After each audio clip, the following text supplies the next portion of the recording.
Everybody talking. We are joined by Barb Bartlein from the People Pro, plus Jeff Wagner is back. Topic number one. Most people are against defunding the Affordable Care Act if it means shutting down the government. The House voted on Friday to adopt a spending bill that would get rid of all funding for the new health care law.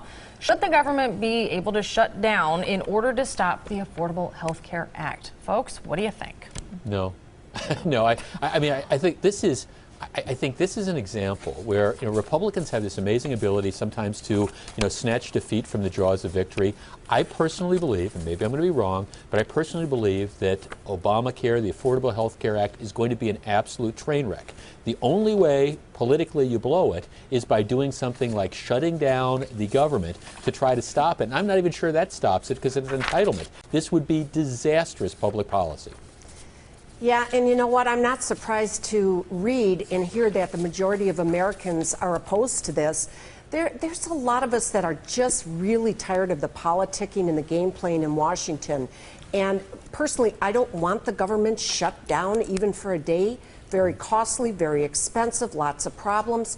I think this whole thing is ridiculous. Yeah, I mean, here's my thing. Let this play out. I think that one of the things you've seen with the delay of the implementation of various aspects of this is I think there's a political concern. I think the administration realizes how unpopular some of this stuff is. Fine, let it play out. Let the American people decide. But you don't need to do stunts like shutting down the government. That would be bad politics and bad policy. And Republicans would ultimately politically pay the cost for shutting down the government. Absolutely. I think they'd be blamed, regardless. So it'll be interesting to see how this plays out. But I think this is just one.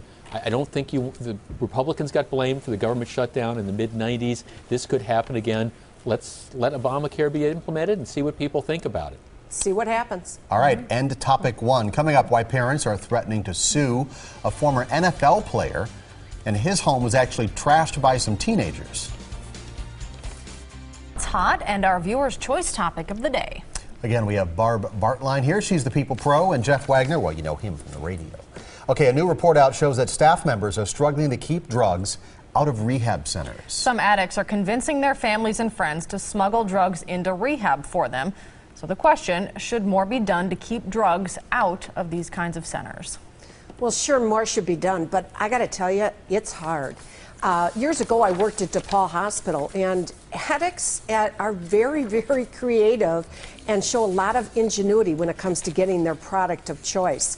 I can see why the rehab facilities have a hard time. This is a tough one.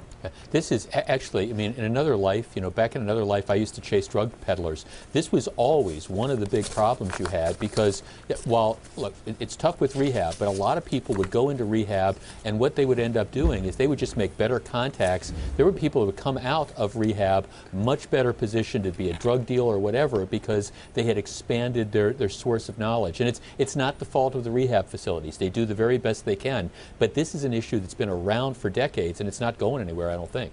No. It's a problem. It was a problem 30 years ago. Yeah. It still is. Yeah.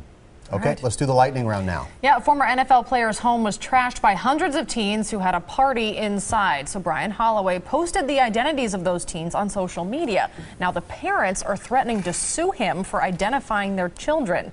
Do you guys think he should be sued? Shame on these moms and dads. 300 kids crash into this guy's house in New York. He's got another place in Florida.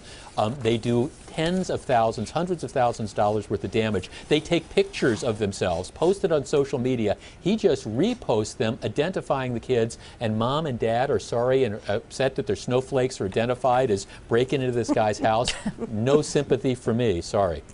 Here we go again, stupid parents. Last week we covered the parents that didn't buckle their kids up in the car.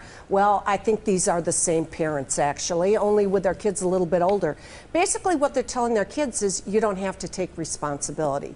You don't need to worry about this. You can break and enter and trash somebody's house, and we'll just keep it a secret. I hope that he just keeps posting them all over the place. I hope they're in the post office. Yeah. Well, and I understand it's kind of a generational thing, but again, again, I think back, if I was a kid, and I think back to my mom and dad, if I busted into somebody's house, ended up trashing it, spray painting it, underage drinking, all this, and I got caught, I guarantee you that my mom and dad's response wouldn't have been, don't you dare identify him, you know, you might affect his college choices. It would be, kid, get your butt over there and clean up the place. Right. And they're not willing to do that either.